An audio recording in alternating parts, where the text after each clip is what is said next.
ഞങ്ങൾ 80 ഞങ്ങളെ പുനരുദ്ധരിക്കണമേ.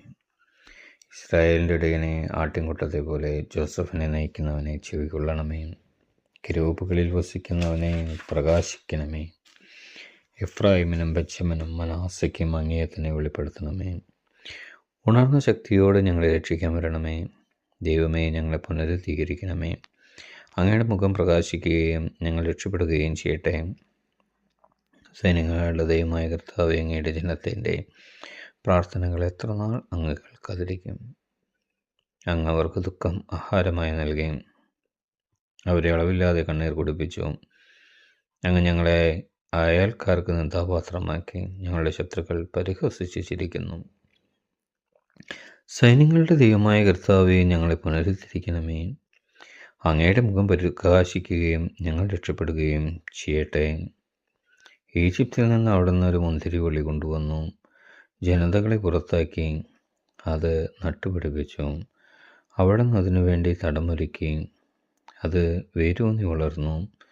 ദേശം മുഴുവനും പടർന്നു.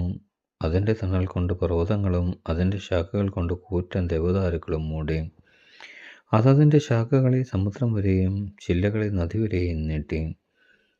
അങ്ങ് തന്നെ അതിൻ്റെ മതിൽ തകർത്തത് എന്തുകൊണ്ട്? വഴിപോക്കർ അതിൻ്റെ ഫലം പറിക്കുന്നു. കാട്ടുപന്നി അതിനെ നശിപ്പിക്കുന്നു. സകല ജന്തുക്കളും അതിനെ തിന്നുകളയുന്നു. സൈന്യങ്ങളുടെ ദൈവമേ, ഞങ്ങളിലേക്ക് തിരിയണമേ. സ്വർഗത്തിൽ നിന്ന് നോക്കിക്കാണണമേ.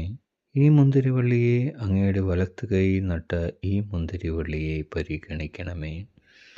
അവർ അതിനെ അഗ്നിക്കിരയാക്കുകയും വെട്ടിവീഴ്ത്തുകയും ചെയ്തു. അങ്ങയുടെ മുഖത്തു നിന്നും വരുന്ന ശാസനയാൽ അവർ നശിച്ചു പോകട്ടെ.